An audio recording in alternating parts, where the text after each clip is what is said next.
plateau is the embodiment of everything we wanted to see in a Zelda game, and even of things we didn't know we desired until it was given to us. Shield surfing, cutting down massive trees, and of course rolling fucking rocks. Nevertheless, there was something missing in the demo, namely the greater presence of NPCs and settlements. So if Nintendo will not show us how this game will be filled with NPCs and civilizations, we decided to take their E3 statements and give our best accord on how this content will appear in the final version of the game. But to do so, we will have to get inside Breath of the Wild.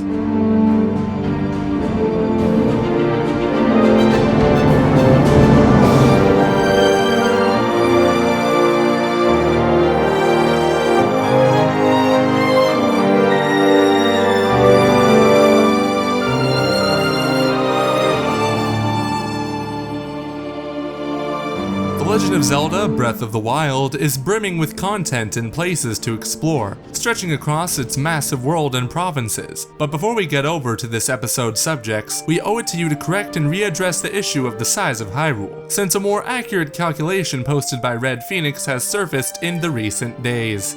Upon replying, he told us that the only way to get a somewhat accurate approximation of the world in Breath of the Wild is by taking Link's height and uses real-life measurements to calculate the length of specific objects, the plateau, and ultimately the entire world.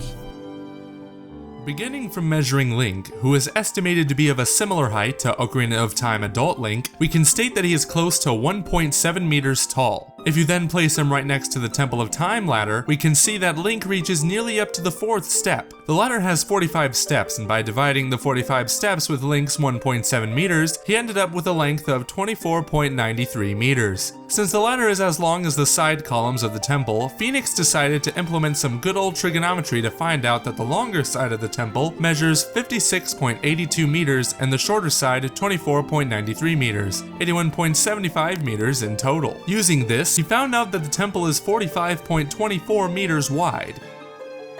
By implementing these numbers to the world map, he concluded that the Great Plateau covers close to 1.83 square kilometers, and that the world map at its furthest zoom level can fit 93 Great Plateaus. In total, this gives a Hyrule of close to 170 real-life square kilometers. To be certain, he decided to calculate the northern and southern parts of the map.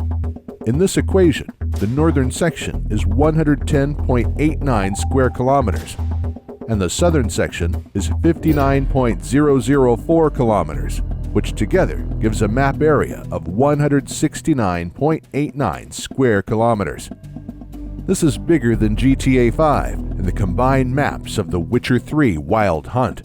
Nonetheless, we were asked by Red Pheonix to bear in mind that this equation is completely dependent on Link's height. For instance, if Link is 1.5 meters tall in Breath of the Wild, then this equation shrinks the total size of Hyrule to 150 square kilometers. Based on these uncertainties, the final map may vary from 100 square kilometers to 200 square kilometers. Another indication of the world size is an analysis carried out recently by ArekkzGaming. In his little experiment, he counted that it takes a little over 3.5 minutes to walk across the Great Plateau, and an estimated 33 to 40 minutes to walk from north to south and east to west of the world map. However, we think the suggested world estimate is heavily flawed, as it doesn't take into account that there might be a different scale to the rest of the overworld compared to the Great Plateau, which would make sense with the confirmation that Hyrule in Breath of the Wild is more than 12 times bigger than the overworld of Twilight Princess. As in several instances during E3, both Bill Trinen and series producer AJ Numa spoke openly about the fact that specific NPCs and settlements are present in Hyrule, but were stripped or not available in the E3 demo for specific reasons. For instance, Mr. AJ Aonuma told IGN this when discussing the demo: "I can't share too much about villages because the way they work is interconnected to the story and overall world. It would be spoilers, so I wouldn't want to do that now. I think that in adventure games, the idea of meeting people and saying farewell to them is an important aspect, so that is definitely in there. It seems that there will be villages and towns in this game, but what is more interesting is what Bill Trinen had to say about villages, towns, and NPCs as a way of telling the story." One of the reasons at E3 that we're not going into story is we wanted to show people, what you can do in the world. But there are towns, there are characters. There's actually not too far off the plateau is the first character that you run into. And really what they've managed to do, you get kind of an indication at the beginning of the game of how they're handling sort of story. From the old man, he gives you, he says, oh, you should go check out, that temple, or, you get the message from the female voice that pops up an icon on the map to go to that point. As you get off the plateau and you start exploring the world, you'll be walking out and you might see a person and walk up and talk to them, or not talk to them. And if you talk to them, you get a little bit of story, or you might get a mission or something like that you need to go do. And if you don't talk to them, you're just off on the world. But they've really designed the flow of the game so that it's really elegant the way that you're able to just be out wandering around, exploring, and yet find your way to, like, somehow you end up finding yourself. And it just kind of natural, it happens naturally.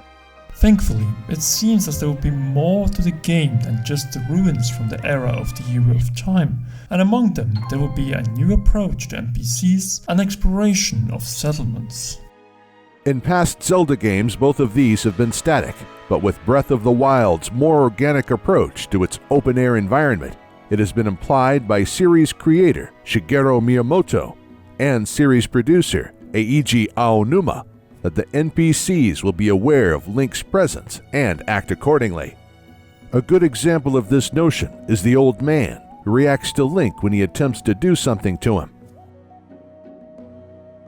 With the promise of quests assigned from NPCs and chunks of the story told by NPCs in The Legend of Zelda Breath of the Wild, it is probable that most of them, if not all, will do far more than just wander around aimlessly. Since in this game it seems as conversations with NPCs instead of dialogue options and not predetermined cutscenes at bound points will be key to telling the story and to uncover Link's past identity. And with the inclusion of voice acting for certain characters such as Zelda, it is probable that the NPCs will express themselves in ways unheard of in the Zelda franchise. But where will the NPCs be found in Breath of the Wild? When Calamity Ganon occupies the castle, the old castle town is in ruins and the world is filled with possessed guardians.